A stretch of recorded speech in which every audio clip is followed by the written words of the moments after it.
It has been quite a week. The major cruise lines certainly gave us cruisers plenty of updates and tidbits to share on social media over the last couple of days. We were grateful as much of the news gave us greater insight into the future of cruising in 2020. While most of the news was positive, it was a little disheartening as many of the releases point to an even later start to resuming cruising this year. I'm DB from eatsleepcruise.com, and in case you missed all of the updates, we have a roundup of the breaking headlines from the world of cruising from this past week. At the beginning of the week, Carnival Cruise Line got the ball rolling, releasing a responsible and phased approach to resuming cruising on August 1st. Originally, the cruise line had plans to start sailing on June 27th. Given the current health crisis and slow opening of many states, many noted that the cruise line was unlikely to be able to start cruising again so soon. By declaring August 1st as the new start date, the cruise line made several adjustments. First, it canceled the Alaska cruises for this summer. In addition, it will resume cruising from just 3 North American ports starting in August. These home ports include Galveston, Texas, Miami, Florida, and Port Canaveral. For the first month, only 8 of the cruise line ships will be sailing, offering cruises to the Bahamas and the Caribbean. Cruise line did not confirm if itineraries will be altered or changed due to the health crisis. We suspect that many of these cruises will be less than a week, with ships including stops at the cruise line's private destinations in the region. The remainder of the North American Carnival fleet plans to resume sailing on September 3rd. In announcing these changes, Carnival said that this measured approach will ensure they are well prepared to support all public health and regulatory requirements prior to resuming service. Starting up with limited operations allows Carnival to focus on implementing new health, safety, and other operational procedures prior to the broader rollout across the fleet. Princess Cruises' last major update was back on April 14th. At that time, the company extended its global pause on cruising until June 30th. In addition, the cruise line was reducing its Alaska fleet from 8 ships to just 2. The brand also announced that the 5 wilderness lodges, trains, and buses operated by Princess in Alaska would not open this summer. However, this past week, Princess Cruises announced a slew of further cancellations through the summer. Perhaps the most surprising was Princess Cruises officially announced that it was canceling the remaining Alaska cruises on Emerald Princess and Ruby Princess.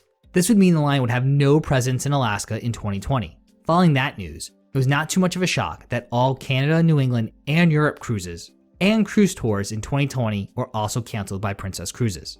While there are a few select sailings on Majestic Princess in the Pacific, the cruise line has essentially pushed back all cruising to at least September. Right now, this would leave only the Caribbean and Bahamas as likely regions the cruise line would visit. Which ships and ports of call the cruise line would sail to has not been disclosed. This announcement has also put an end to all transatlantic sailings this summer. Most importantly, this means that the scheduled inaugural season for the line's newest ship, Enchanted Princess, has been officially canceled.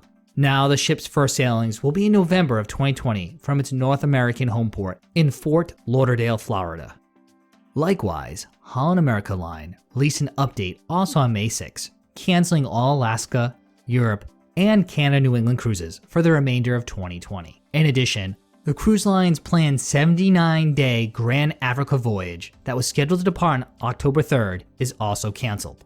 While Holland America Line might be in the process of shifting its fleets to different itineraries, the earliest Caribbean cruise that is currently available for booking is October 2020.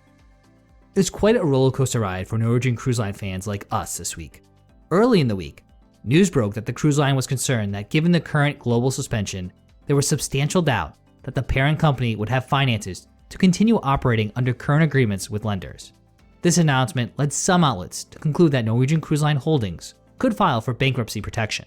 Of course, we know the media is not pro-cruising, but this did concern us as Norwegian Cruise Line Holdings was acknowledging that the current debt was taking a toll on its balance sheets. Although the concern was short-lived, as the following day, the company secured additional funding. Working with partners from Goldman Sachs, Norwegian Cruise Line Holding was able to gain access to an additional $2 billion in liquidity. The funds came from a mix of private investments, bonds, and exercising new equity. With the new injection of capital, Norwegian Cruise Line expects to have approximately $3.5 billion of liquidity. The company now expects to be positioned to withstand well over 12 months of voyage suspensions in a worst-case scenario.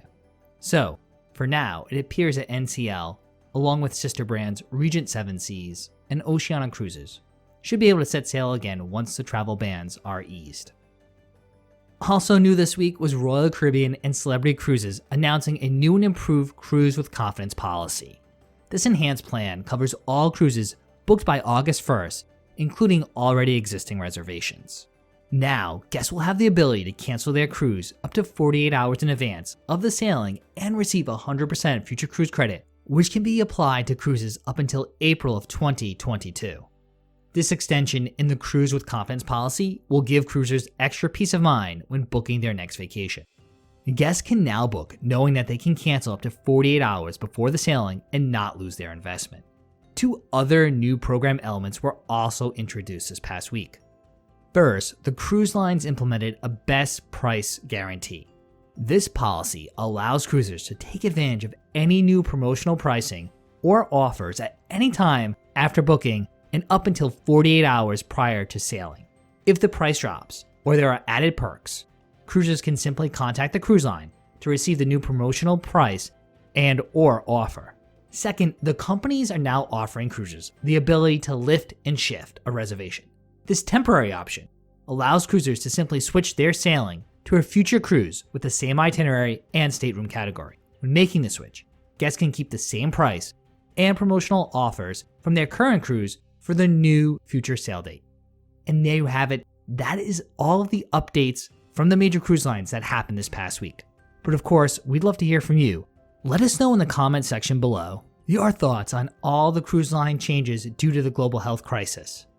I'm DB from eatsleepcruise.com, and if you enjoyed this video, we'd really appreciate it if you gave it a big thumbs up. If you're new to the channel or you've been lurking around for a while and haven't done so already, what are you waiting for? Make sure to subscribe to our channel and to check the notification icon. That way, you get updated each week when we put out brand new cruise and travel videos. You can also say hi to us all over social media at Eat Sleep Cruise, and thanks again for watching.